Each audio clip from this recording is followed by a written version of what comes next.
Si tienen sus Biblias, vamos a abrirlas al capítulo 3 de Juan. Capítulo 3 de Juan, seguimos en nuestro estudio de Juan, que hoy simplemente vamos a tocar por arriba, en los versículos del 11 al 21. Comenzaremos simplemente a examinar esto hoy. Acabamos de estudiar los versículos del 1 al 10, donde Juan registra la conversación, como ustedes recuerdan, entre el Señor Jesús y Nicodemo. Y lo que hemos visto es que en esta sección el Señor habla acerca del nuevo nacimiento, el nacer de arriba, nacer de nuevo, que es el requisito para entrar en el reino de Dios. En otras palabras, para ser salvo, debes nacer de nuevo. Observamos que el nuevo nacimiento o regeneración es la obra soberana y exclusiva de Dios sin ninguna participación humana. Nadie participa en su nacimiento físico y nadie participa en su nacimiento espiritual. Por eso es que el Señor usó esta analogía, para hacer eso evidente. El hombre no participa en su salvación, sino que es la obra exclusiva de Dios en el alma de la persona que Él, Dios, llama a salvación. Vimos también que este llamado de Dios a salvación es cuando Dios, en ese momento de llamarnos, nos regenera, nos da vida nueva. Es un llamado irresistible, es un llamado irrevocable, como dice Pablo en Romanos 11:29, y es un llamado conforme a su propósito. Todas las cosas ayudan a bien a los que a Dios aman, a los que conforme a su propósito fueron ¿qué? Llamados. Y por supuesto sabemos que según lo que nos enseña Pablo, ese llamado culmina en gloria eterna con Cristo Jesús. Ya cubrimos esta conversación de Jesús con Nicodemo y a partir del versículo 11 ahora, el Señor continúa dirigiéndose a los que le escuchan, va más allá de Nicodemo, porque dice en el versículo 11, en verdad, te digo que hablamos lo que sabemos y damos testimonio de lo que hemos visto, pero vosotros, ven que Él se dirige en términos plurales, se dirige a muchas personas, vosotros no recibís nuestro testimonio. Si os he hablado de cosas terrenales y no creéis, ¿cómo creeréis si os hablo de las celestiales? Esto parece indicar que Nicodemo hasta este punto no aceptaba lo que Jesús había dicho acerca del nuevo nacimiento, porque en el versículo anterior, el 10, ¿cómo puede ser esto? Es la pregunta al final del 9, y Jesús dice, tú eres maestro de Israel y no entiendes estas cosas. La conversación culmina en el versículo 10 y a partir del versículo 11 tenemos este monólogo donde Jesús habla y continuamos leyendo en el versículo 13. Nadie ha subido al cielo, sino que el que bajó del cielo, es decir, el Hijo del Hombre que está en el cielo. Y como Moisés levantó la serpiente en el desierto, así es necesario que sea levantado el Hijo del Hombre, para que todo aquel que cree tenga vida eterna. Porque de tal manera amó Dios al mundo que dio a su Hijo unigénito, para que todo aquel que en él cree no se pierda, mas tenga vida eterna. Porque Dios no envió a su Hijo al mundo para juzgar al mundo, sino para que el mundo sea salvo por él. El que cree en él no es condenado, pero el que no cree ya ha sido condenado porque no ha creído en el nombre del unigénito Hijo de Dios. Y este es el juicio, que la luz vino al mundo y los hombres amaron más las tinieblas que la luz, porque sus acciones eran malas. Porque todo el que hace lo malo odia la luz y no viene a la luz para que sus acciones no sean expuestas. Pero el que practica la verdad viene a la luz para que sus acciones sean manifestadas, que han sido hechas en Dios. No sé si notaron que en esta sección que acabamos de leer, esta palabrita surge varias veces, salta de la página, la palabra creer, el verbo creer. Esta palabra aparece 7 veces en estos versículos, así como en los versículos del 1 al 10, la palabra que se menciona 5 veces es nacer de nuevo. En estos versículos del 11 al 21 tenemos el énfasis de creer. El tema de los primeros 10 versículos es el nuevo nacimiento. El tema de estos versículos, del 11 al 21, es la fe. Sola fide, latín para decir solo por fe. Fue una de las declaraciones fundamentales de la Reforma protestante. Los reformadores identificaron 5 solas. Sola Escritura, la primera de ellas, y por supuesto se estaban protestando en contra de la Iglesia romana. Sola Escritura tenía que ver con la autoridad final de revelación divina, en contraste a la Iglesia romana que creía y cree en la autoridad ex cátedra del Papa, y el magisterium, que son las tradiciones de la Iglesia consideradas como inspiradas y autoritativas. Los reformadores dijeron, no, eso no es cierto. Lo único que tiene autoridad es la Escritura. La segunda sola es solo Christus, en latín, por supuesto, solo Cristo como Redentor. María no es la corredentora, como enseña la Iglesia romana. Cristo es el único Redentor. Sola gratia, solo por gracia. Sola fide, solo por fe. Y finalmente, soli Deo gloria, solo para Dios la gloria. Entonces, estamos examinando en este pasaje el aspecto de la salvación que declara que una persona es salva solo por la fe, no por fe más obras. Esto es justamente lo que Pablo nos enseña en el pasaje que leímos. ¿Recuerdan? Capítulo 2 de Efesios, versículo 8, porque por gracia sois salvos o habéis sido salvados por medio de la fe. Esto no es de vosotros, sino que es don de Dios.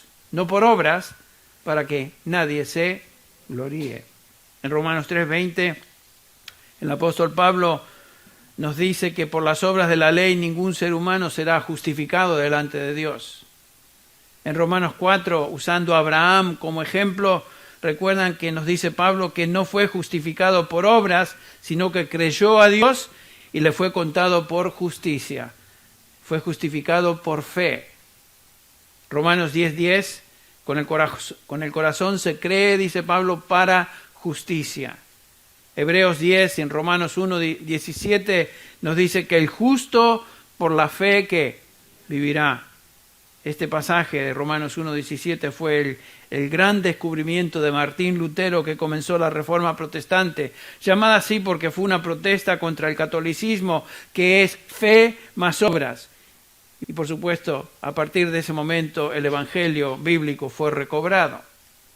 La salvación solo viene por fe, sin obras, solo por medio de la fe. Este es el tema de estos versículos del 11 al 21 que estaremos estudiando aquí en el capítulo 3 de Juan. Y el Señor Jesús está dirigiendo no solo a Nicodemo ahora, sino a otros, a sus discípulos, a la multitud que le estaba escuchando. Y el énfasis, fe.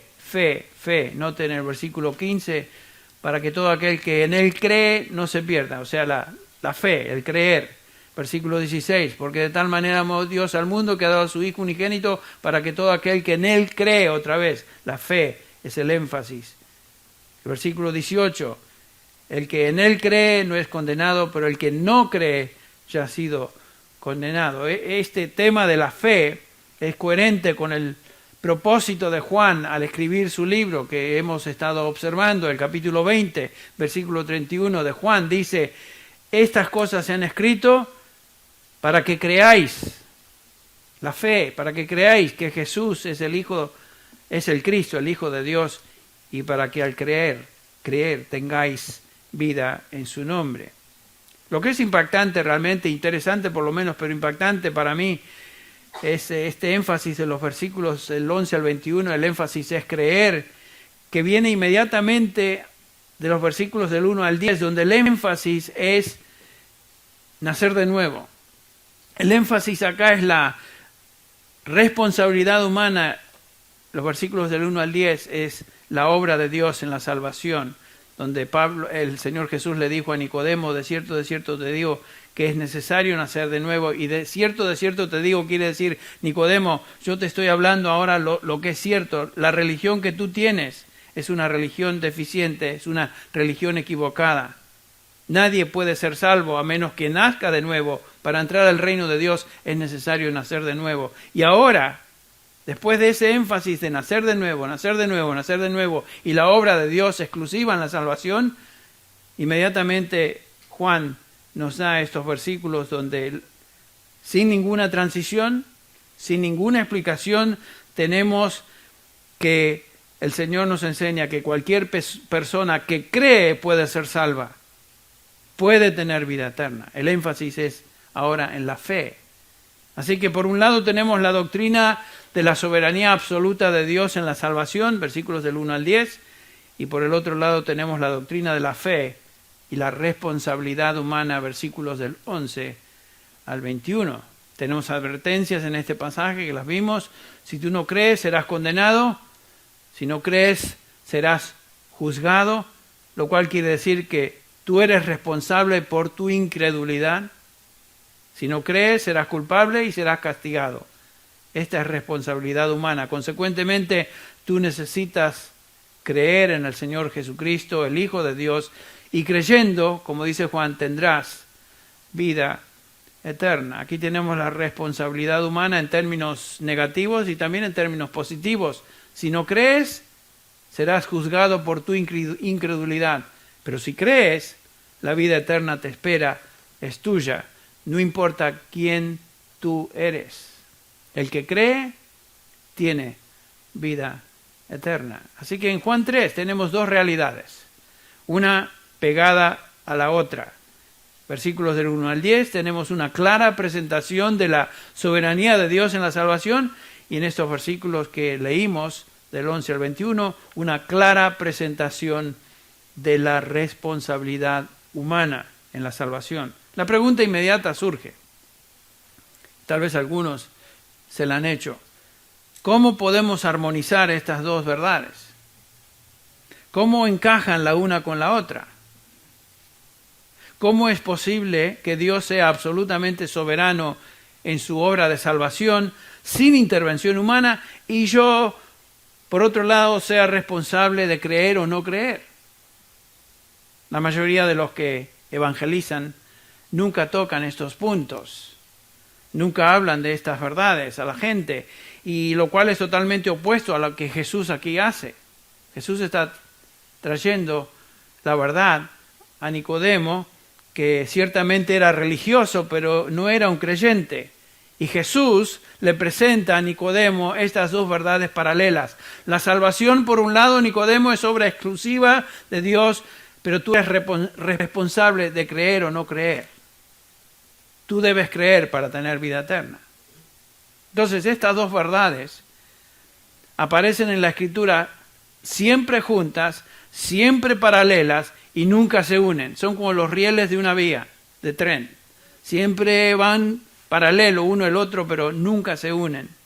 Ambas son ciertas. La una no desmiente a la otra. El hecho de que no entendamos cómo es que van juntas solo demuestra que somos limitados en nuestro entendimiento, demuestra nuestra humanidad caída, demuestra de que tenemos una mente finita.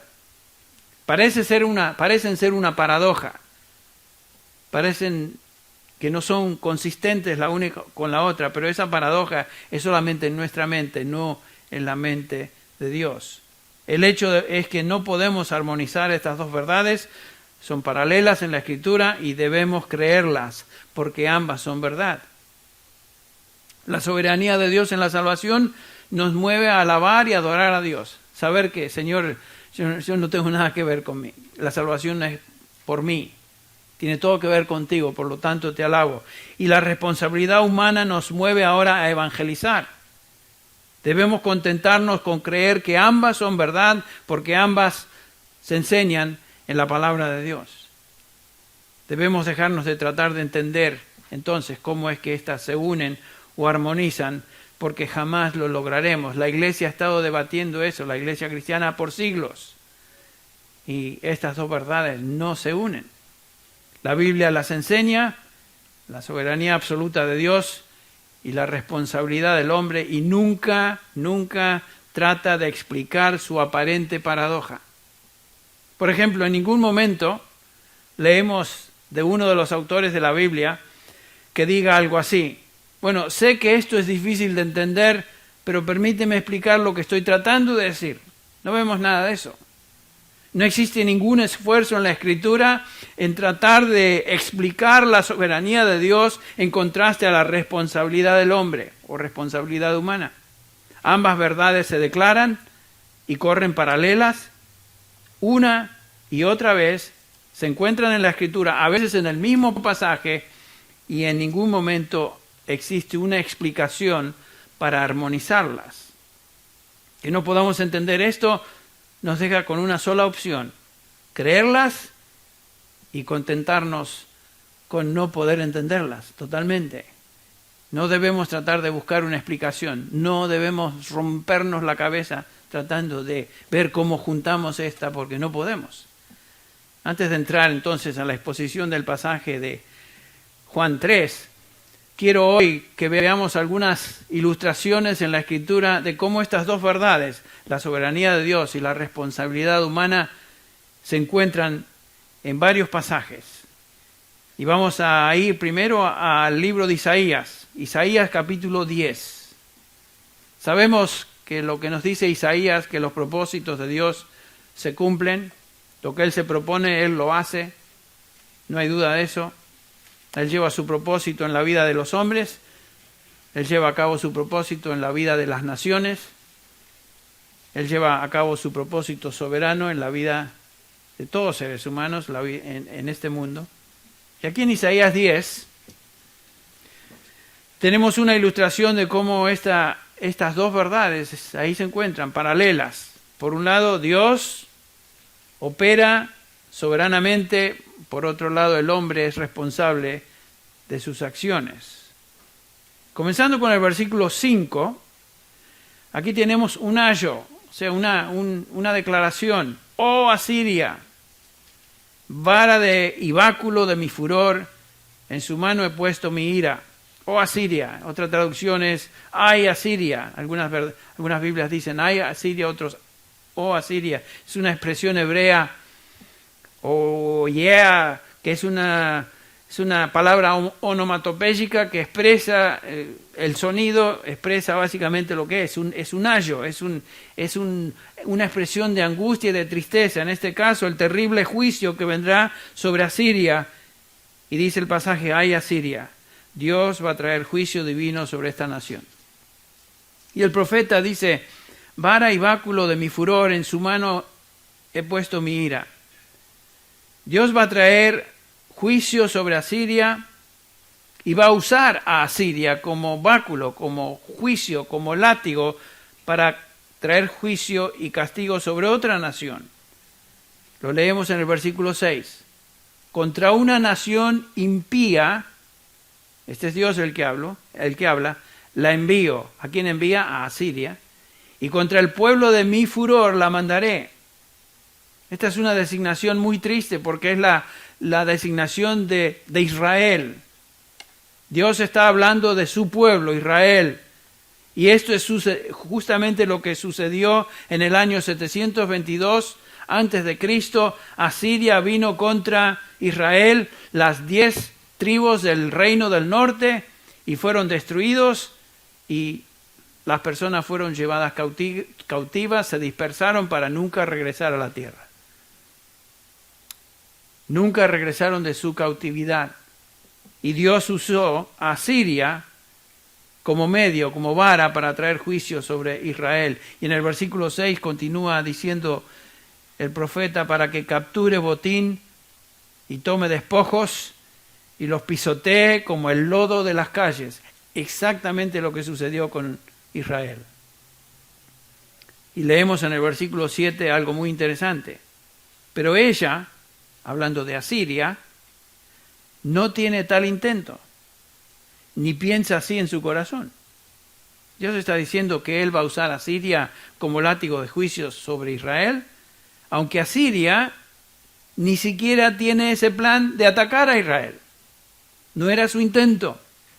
Asiria tenía otros planes, y los planes se nos mencionan ahí al final del 7, sino que su intención es destruir y exterminar no pocas naciones. La intención de Asiria era apoderarse de cuantas naciones pudieran, destruir a naciones, pero no era su intención atacar a Israel. Asiria no tiene la intención de atacar al pueblo de Dios, pero Dios hace que Asiria venga contra Israel. Y en el versículo 5 Dios pronuncia un ayo contra Asiria por atacar a Israel.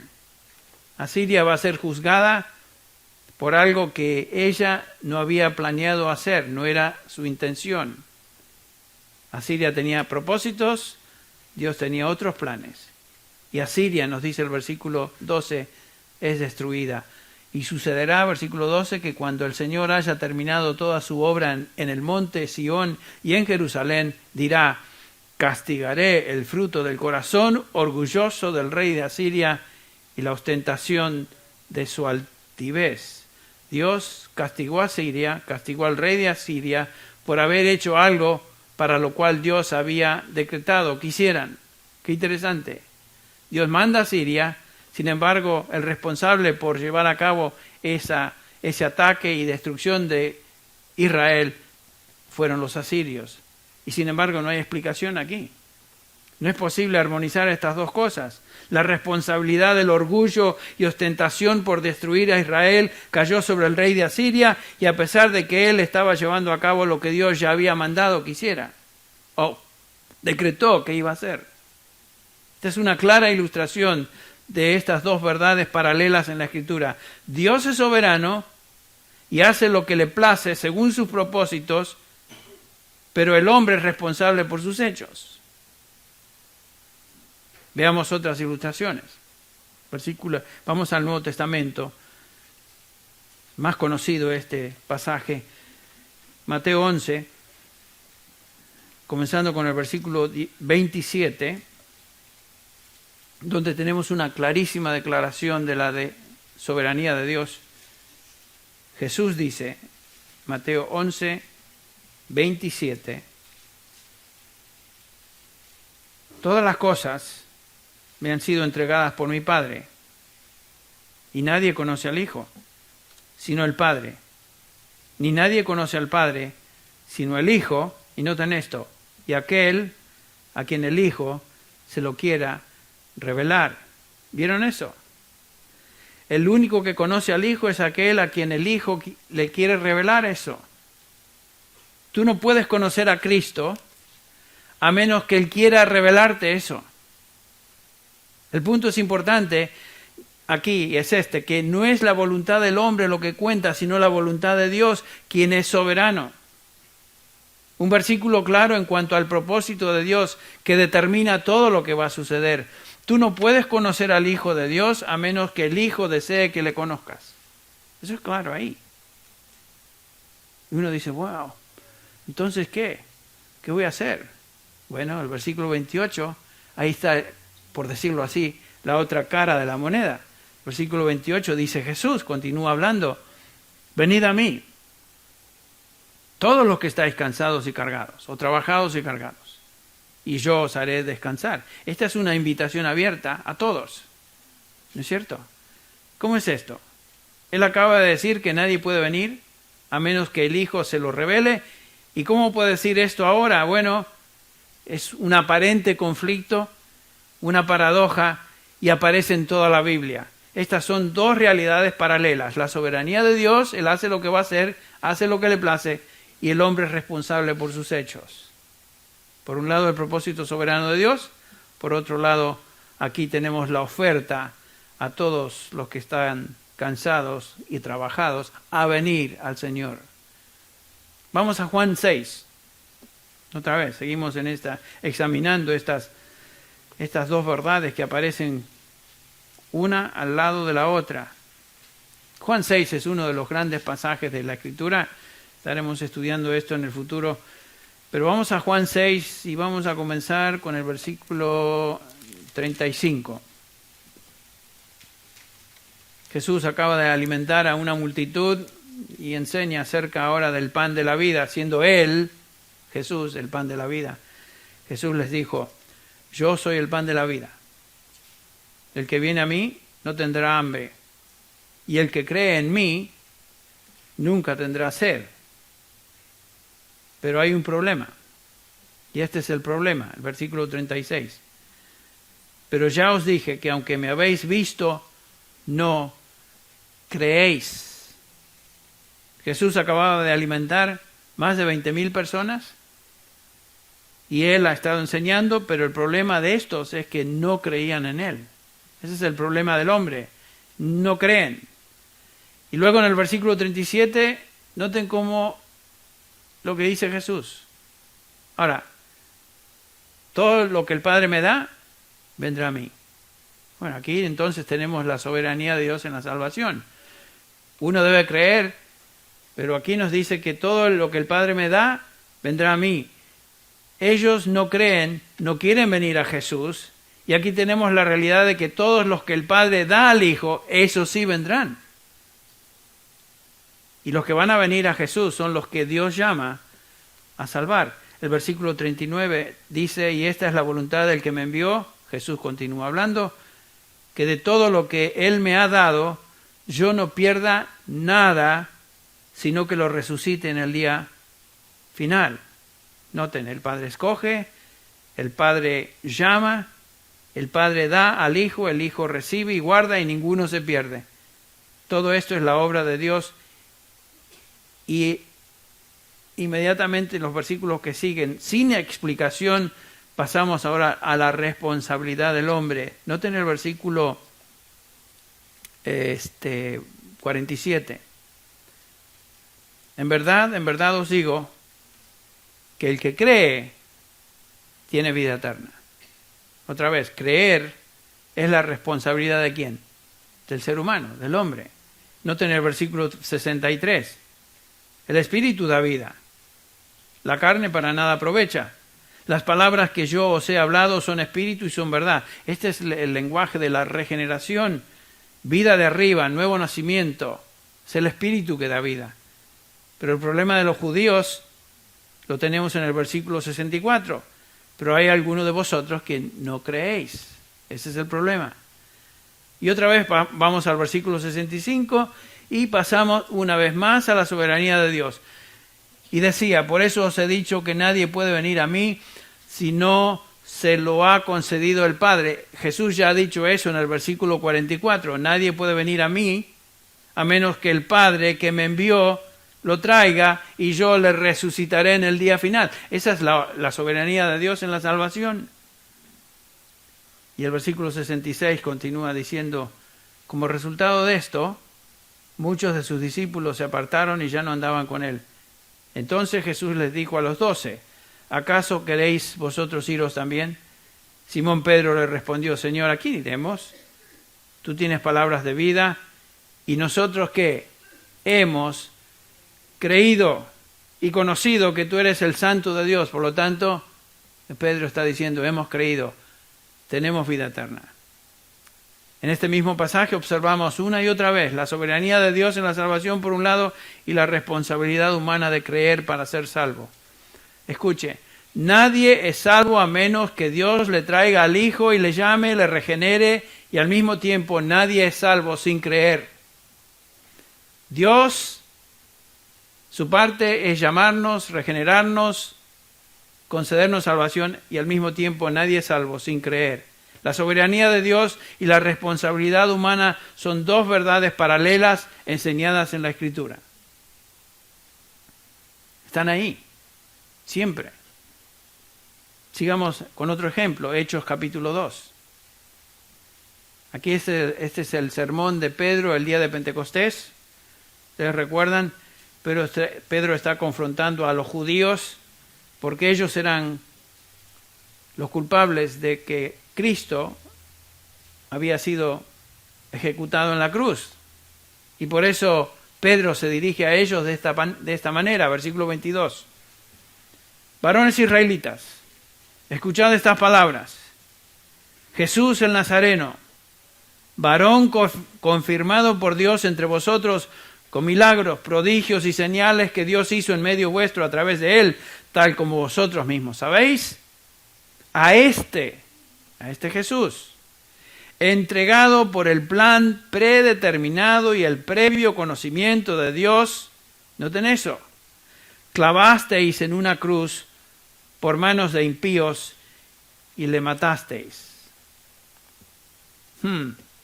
La cruz no fue un accidente. No fue el resultado simplemente de una multitud que fue en contra de Jesús. La cruz fue el plan predeterminado de Dios y sin embargo la responsabilidad de no creer y crucificar al Señor fue de ellos. Vosotros, dice Pedro, clavasteis en una cruz por manos de impíos. ¿Quién fue responsable por la crucifixión? Los hombres. Pero esta acción de los hombres había sido predeterminada por Dios mismo. Otra vez, aquí vemos por un lado la soberanía de Dios y la responsabilidad humana por el otro, dos verdades paralelas afirmadas en la Escritura. Pasemos 2 capítulos adelante, al capítulo 4 de Hechos. Y observamos algo similar. En el versículo 27 y 28 dice Lucas, quien escribe Hechos, porque en verdad, y este es el que habla, es Pedro, que en verdad en esta ciudad se unieron tanto Herodes como Poncio Pilato, juntamente con los gentiles y los pueblos de Israel, contra tu santo siervo Jesús, a quien tú ungiste. Noten que los hombres están detrás de todo esto, pero el versículo 28 dice, para hacer cuanto tu mano y tu propósito habían predestinado que sucediera. Wow. Entonces aquí tenemos a los judíos, los romanos, Pilato, Herodes, todos ellos involucrados por voluntad personal en la ejecución de Jesús. Ellos lo hicieron por su incredulidad, por su impiedad, son responsables por ello.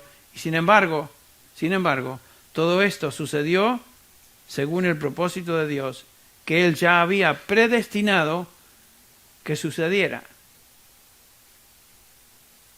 La predestinación y la obra soberana de Dios en todo lo que ocurre en el mundo no es algo que es invento de Pablo, está en toda la Escritura. Estos son algunos de los ejemplos de la Escritura donde observamos la soberanía absoluta de Dios sobre todo y todos y la responsabilidad del hombre por sus propias acciones. Vamos a una última ilustración, la sacaremos de Romanos 9, 10 y 11, de estos 3 capítulos. No los vamos a estudiar en profundidad, pero vamos a observar esto ahí. El apóstol Pablo, vamos a Romanos capítulo 9. Uno de los más preciosos pasajes en toda la Escritura y claros pasajes sobre la soberanía de Dios, ahí se encuentra. Después de haber explicado en los primeros 8 capítulos de su epístola el Evangelio, ahora Pablo hace aplicación de ese Evangelio a los pecadores y comienza con el grupo de pecadores más familiar para él, los judíos. Y comienza el versículo 1 diciendo, digo la verdad en Cristo, no miento, dándome testimonio mi conciencia en el Espíritu Santo de que tengo gran tristeza y continuo dolor en mi corazón. ¿Por qué? Porque desearía yo mismo ser anatema, separado de Cristo por amor a mis hermanos. ¿Quiénes son estos? Mis parientes según la carne, los judíos. Miren lo que está diciendo Pablo. Hasta desearía no ser salvo si eso fuera el medio para salvar a mi pueblo, a Israel. En el capítulo 10, versículo 1, Pablo expresa algo similar cuando dice, hermanos, el deseo de mi corazón y mi oración a Dios por ellos, por los judíos, es para su salvación. Ese era el corazón de Pablo. En capítulo 11, versículo 1, dice Pablo, digo entonces, ¿acaso ha desechado Dios a su pueblo? Hablando de Israel, de ningún modo. Pablo está deseando que el evangelio que él entendía bien, del cual él había escrito por 8 capítulos, ese evangelio sea aplicado ahora a Israel. Su corazón deseaba la salvación de Israel. Y Pablo hablaba de estas dos realidades que hemos estado observando en tantas ilustraciones. La soberanía absoluta de Dios en la salvación del pecador, en el capítulo 9 lo veremos, y la responsabilidad humana en la salvación en el capítulo 10. Pero vamos al 9 una vez más. Notemos los privilegios de Israel. La nación judía. Sin duda Israel fue una nación privilegiada. Es una nación privilegiada. Dice el versículo 4, que son israelitas a quienes pertenecen la adopción como hijos y la gloria, los pactos, la promulgación de la ley, el culto y las promesas de quienes son los patriarcas y de quienes, según la carne, procede el Cristo, el Mesías. Noten todas las ventajas que tiene Israel. Y con todos estos privilegios, ¿qué pasó? La palabra de Dios falló en el caso de Israel. ¿Por qué es que Israel como nación no es una nación salva? Versículo 6 nos da la respuesta. Pero no es que la palabra de Dios haya fallado. Porque no todos los descendientes de Israel son ¿qué? Israel. No todo judío es salvo por el solo hecho de ser judío. Dios escoge y determina de la nación quiénes serán suyos.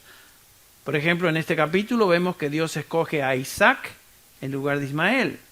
Dios escoge a Jacob en lugar de Esaú. En el versículo 11 leemos, por ejemplo, hablando de estos dos, Jacob y Esaú, porque aun cuando los mellizos no habían nacido y no habían hecho nada ni bueno ni malo, para que el propósito de Dios conforme a su elección permaneciera no por las obras, sino por aquel que llama.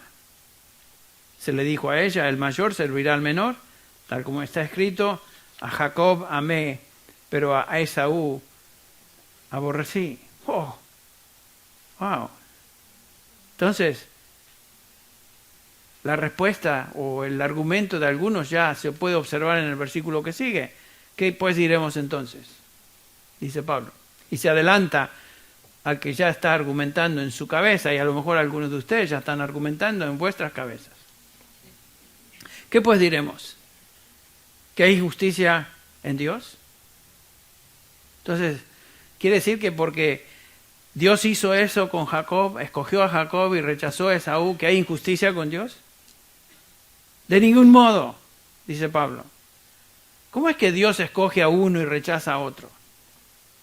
¿Hay injusticia con Dios porque Él hace eso? ¿Cómo es que Él determina a quién va a escoger antes de nacer? Porque Él escogió a Jacob antes de nacer. ¿Cómo puede Dios hacer eso? No suena justo, ¿no es cierto? Desde nuestra mente corrupta y perversa que nosotros tenemos, eso no suena justo. Todo el mundo quiere justicia, justicia, justicia. Entonces el versículo 15 nos da la respuesta. Este es Dios el que habla basado en lo que leemos en Éxodo 33. Porque Él dice a Moisés, Dios dice a Moisés, noten esto, tendré misericordia del que yo tenga misericordia y tendré compasión del que yo tenga compasión. Dios dice, yo soy el que determino. Yo soy el que decido en quién voy a tener compasión y en quién voy a tener misericordia. Esa es prerrogativa de Dios. La salvación es por pura misericordia y gracia de Dios, no por que alguien se merece eso. Así que el versículo 16 continúa diciendo Pablo, así que no depende del que quiere ni del que corre, sino de Dios, quien tiene misericordia. No depende del hombre. No dependió de Jacob. Fue escogido Jacob antes de haber nacido. Y cuando pensamos en estos dos mellizos, si fuera por sus obras, uno diría, bueno, Esaú fue más apacible, más noble que Jacob. Y uno diría, bueno, entonces en base a eso, Esaú debería haber sido escogido, porque el mentiroso y el que maquiavélico en el dueto era Jacob. Y sin embargo, Dios no escogió a Jacob por su vida, por sus méritos, porque dice el versículo 11, no es por hechos, no es por obras, sino por aquel que llama. Es Dios. Y por eso el versículo 16 dice aquí que no depende del que quiere ni del que corre, sino de Dios, quien tiene misericordia. El hombre no tiene nada que ver con la decisión de Dios. Dios hace lo que va a hacer en base a lo que Él soberanamente decide hacer. No te va a preguntar a ti, no me va a preguntar a mí. Dios hace lo que hace y tiene misericordia de quien tiene misericordia y tiene compasión de quien tiene compasión. Todo depende de Dios. Él determina todo. No es el hombre ni depende del hombre. Pero ven cómo esto causa de que uno reacciona, ¿no? Esa píldora, qué difícil de tragar. Yo conozco a creyentes que pueden pasarse por todo el libro de Romanos, pero no van a tocar el capítulo 9 de Romanos porque esta píldora no la pueden tragar. Y se les hace injusto de que esto esté ahí. Yo sé de un predicador, y lo leí esta semana, que escribió: cuando yo llegue al cielo voy a tener una charla con el apóstol Pablo y voy a tratar de corregirle en cuanto a esto, lo que él escribe acá en el capítulo 9 de Romanos. Imagínense la osadía de este tipo. Él se va a poner con el apóstol Pablo a corregirle porque eso es una injusticia lo que él dice acá. ¿Quién inspiró las palabras del apóstol Pablo? El Espíritu Santo. ¿Quién habla a través del apóstol Pablo? Dios. Qué estupidez decir eso. Perdonen la palabra, pero lo es. Entonces la pregunta en el versículo 19, y Pablo, noten que se está adelantando a aquel que argumenta, ¿eh? Ya los tiene en mente, y a lo mejor algunos de ustedes están diciendo algo así, pero me dirás, ¿por qué pues sin culpa? Porque ¿quién ha resistido su voluntad? Claro, Dios hace lo que hace, es soberano, va a hacer lo que va a hacer. Entonces, si Él escoge a quien quiere, si tiene compasión a quien tenga compasión y misericordia con quien tenga misericordia, entonces ¿por qué me va a culpar? ¿Ven? Eso es injusto. Sería la conclusión de esta persona, el que argumenta. Esta es la conclusión humana. Nuestro sentido de justicia es muy distinto a la justicia de Dios. Como lo he dicho en otras ocasiones y oportunidades, tú quieres justicia y quieres ser salvado por tu propia justicia, pues atente a las consecuencias, porque no hay justo ni un uno. Nadie por las obras de la ley será justificado delante de Él. Entonces Pablo podría haber dicho en este punto, si lo que él dijo fue mal interpretado, pienso que el apóstol Pablo podría en este momento, en este punto, detenerse y aclarar y decirnos algo así. No es que, un momento, no me entienden. No es así como suena. Permítanme aclarar un poquito lo que quiero decir. No, Pablo no dice nada de eso. Pablo está hablando por el Espíritu Santo, lo que Dios revela. ¿Qué hace Pablo? Y esta es la respuesta de Dios por quien el apóstol Pablo, inspirado por el Espíritu Santo, nos da. Noten el versículo 20. Esto es lo que dice Pablo. Hombre, cállate. Es lo que dice. Hombre, cállate la boca. Versículo 9. Al contrario, ¿quién eres tú, hombre, que contestas a Dios? Impertinente, hombre, necio y estúpido, ¿quién eres tú para contestar a Dios? ¿Dirá acaso el objeto modelado al que lo modela, ¿por qué me hiciste así? ¿O no tiene el alfarero derecho sobre el barro de hacer de la misma masa un vaso para uso honroso y otro para uso deshonroso? Son preguntas, obviamente, que implican una respuesta, claro. ¿Y qué si Dios, aunque dispuesto a demostrar su ira y hacer notorio su poder, soportó con mucha paciencia los vasos de ira preparados para destrucción? Noten que toda la humanidad venía preparada para destrucción. Nos dice Pablo en Hechos capítulo 2 que éramos vasos de ira, lo mismo que los demás. Todos ya veníamos preparados para ser destruidos. Pero de esa masa de multitud, Dios, en su misericordia, su compasión, escoge a algunos y dice el versículo 23, y lo hizo para dar a conocer las riquezas de su gloria sobre vasos de misericordia, los que Él llama salvación, que de antemano Él preparó para gloria. Otra vez, la gloria se atribuye a Dios. Dios no nos salvó por causa que nosotros éramos mejor que otros. Íbamos todos en ese camino y Dios salva a algunos, escoge a algunos, tiene misericordia sobre algunos y estos son los vasos de misericordia. Y el versículo 24 dice, ¿quiénes son estos? ¿Quiénes, Pablo, son estos vasos de misericordia? Dice Pablo, nosotros. Nosotros. Quienes Él llamó, noten el llamamiento de Dios, no solo de los judíos, sino también de los gentiles. Dios llamó a un gran número de seres humanos. Él llamó a salvación por pura misericordia y compasión y gracia de Él, no porque ellos merecían nada, porque todos merecíamos el infierno, lo mismo que los demás. Y dice el versículo 25, como también dicen Oseas, a los que no eran mi pueblo llamaré pueblo mío, a la que no era mi amada llamaré amada mía. Dios dice, yo voy a determinar y decidir los que serán mi pueblo. La decisión es soberana, Dios la hace y no depende de ningún hombre. Este pasaje, como dije, es uno de los más claros en toda la Escritura para enseñarnos la soberanía de Dios en la salvación de sus escogidos. ¡Wow!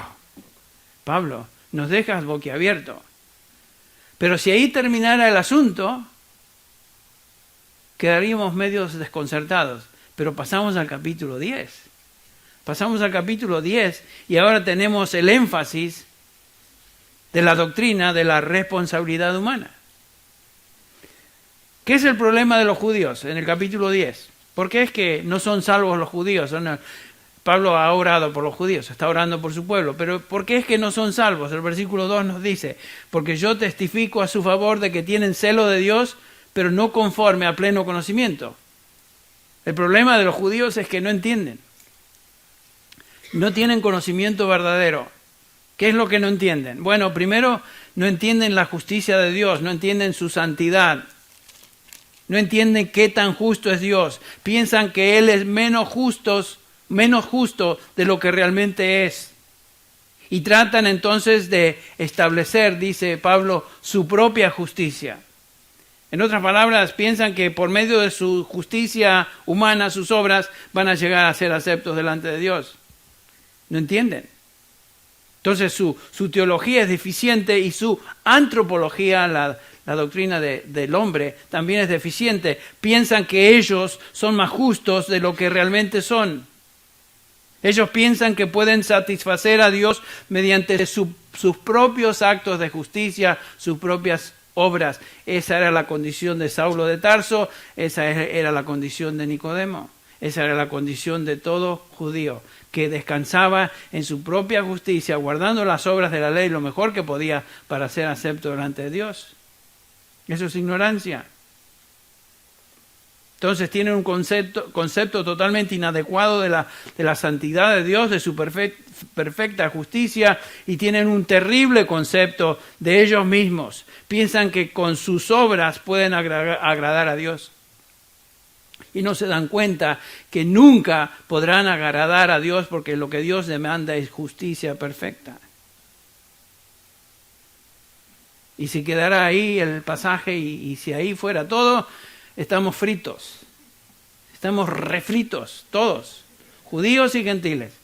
Por eso tenemos en el versículo 4 la respuesta, que Cristo, entonces, es el fin de la ley y todo aquel que en Él cree, ahora sí, recibe la justicia de Dios basada no en sus propias obras, sino basada en los méritos de Cristo que Él obtuvo en la cruz por nosotros. Entonces, Cristo es nuestra justicia. Por eso que somos justificados por fe en Cristo. Recibimos la justicia de Cristo que es perfecta y Él llevó nuestros pecados. Entonces, el que cree en Cristo recibe la justicia de Dios basada en la obra de Cristo, que es la única que Dios acepta. Pues desconociendo la justicia de Dios, dice el versículo 3, y procurando establecer la suya propia, no se sometieron a la justicia de Dios, porque Cristo es el fin de la ley para justicia de todo aquel que cree. Nadie se va a salvar por las obras de la ley. La única manera de ser salvo es fe en Cristo. Entonces Pablo dice que ese es el evangelio que predicamos. Versículo 8 de este mismo capítulo 10, más que dice, cerca de ti está la palabra en tu boca y en tu corazón, es decir, la palabra de fe que predicamos, que si confiesas con tu boca a Jesús como Señor, por Señor, y crees en tu corazón que Dios le resucitó de entre los muertos, que serás salvo. Noten el versículo 11, pues la Escritura dice, todo el que cree en Él no será avergonzado. Entonces del capítulo 9, que es una declaración de la soberanía absoluta de Dios en la salvación, tiene misericordia de quien tiene misericordia, compasión de quien tiene compasión. Ahora pasamos a capítulo 10, donde el énfasis es la responsabilidad humana de creer en Cristo para salvación. ¿Cómo respondemos ante eso? Bueno, el versículo 14 nos dice, ¿cómo pues invocarán a aquel en quien no han creído? ¿Y cómo creerán en aquel de quien no han oído? ¿Y cómo oirán sin saber quién les predique? ¿Y cómo predicarán si no son enviados? Claro, la gente tiene que escuchar el mensaje del Evangelio de Cristo para poder creer y ser salvos. Y el versículo 17 nos dice, así que la fe viene por el oír, y el oír por la palabra de Cristo, o la palabra, el mensaje acerca de Cristo. Entonces, ¿qué es nuestra responsabilidad? Cuando tenemos estas dos verdades en toda la Escritura, la soberanía de Dios y la fe humana, la fe, que es nuestra responsabilidad, ¿qué vamos a hacer? ¿Vamos a tratar de resolver estas dos verdades y ver cómo se unen? No podemos hacerlo. Es una paradoja en nuestra mente. Solo la mente infinita de Dios puede entender lo que para nosotros es imposible entender. Nuestra responsabilidad es reconocer nuestra limitación, creer estas verdades completamente porque están en la Escritura y predicar el Evangelio para que todo aquel que crea en el Evangelio tenga vida eterna. Dejemos la soberanía de Dios donde debe estar, con Dios. Aquí estamos hablando de nuestra responsabilidad. Dios nos hace responsables de proclamar el mensaje de salvación hasta lo último de la tierra. De tal manera que los que escuchan puedan decir, el versículo 15, cuán hermosos son los pies de los que anuncian el Evangelio del bien. Entonces, dos verdades paralelas. Total soberanía de Dios en la salvación. El hombre es responsable de responder en fe. Creer. Y no trata Pablo de explicar una y la otra, ni contradecir la una de la otra. Entonces, ¿cuál es la resolución a esto? Si vamos al capítulo 11, los versículos del 33 al 35, encontramos en esto lo que Pablo nos diría. Versículo 33, profundidad de las riquezas y de la sabiduría, del conocimiento de Dios. Cuán insondables son sus juicios e inescrutables sus caminos. Pues ¿quién ha conocido la mente del Señor? ¿O quién llegó a ser su consejero? ¿O quién le ha dado a él primero para que se le tenga que recompensar? Noten lo que está diciendo Pablo. Lo primero que debemos hacer es reconocer que Dios conoce y entiende todo infinitamente, más allá de lo que nosotros pudiéramos conocer, porque sus juicios son insondables, sus caminos son inescrutables. Nadie puede conocer la mente de Dios, dice el versículo 34, ni tampoco se va a convertir en su consejero. Tratar de corregir algo a Dios. No, déjame, permítame. No, nada que ver. Y más aún, Dios no tiene la obligación de darnos más información de lo que Él ya nos ha dado. Dios no nos debe ninguna explicación. Simplemente nos sometemos a la realidad que se expresa en el versículo 36. Porque de Él, por Él y para Él son todas las cosas. A Él sea la gloria para siempre. Amén. Y ahí muere. No vamos a discutir, no vamos a tratar de solucionar esta aparente paradoja. Las creemos. Dios es soberano en salvarnos totalmente, es obra de Él. Mi responsabilidad es creer el Evangelio. Bueno, La próxima vez estaremos, sí, ahora entrando en el capítulo 3 de Juan, versículos del 11 al 21, porque ahí encontramos cómo nos explica Juan lo que significa creer el Evangelio y al creer tener vida eterna. Vamos a orar para concluir. Padre Celestial, te damos gracias por tu palabra y por permitirnos escudriñarla, examinarla, estudiarla, proclamarla. Gracias, Padre, porque en la medida que profundizamos tu palabra, la entendemos más y realmente nos humilla, porque como seres humanos a veces somos atrevidos, impertinentes contigo, tratando de decir cosas que ni siquiera sabemos lo que hablamos. Perdónanos, Padre. Perdónanos, oh Dios. Danos una mente sumisa a tu palabra. Si tu palabra lo dice, lo creemos. Y perdona, Padre, nuestras dudas. Señor, ministra a cada corazón, a cada hijo tuyo aquí. Y Señor, si hay alguna persona en este lugar que no te conoce porque no ha entendido el Evangelio, tú le abres las puertas y le dices, venid a mí todos los que estáis trabajados y cargados, que yo os haré descansar. El que en mí cree tiene vida eterna. Señor, concede luz para que si hay una persona que no te conoce, se rinda a ti y ponga su fe en el Evangelio de Cristo. Lo pedimos esto en el nombre de Jesús. Amén. Okay.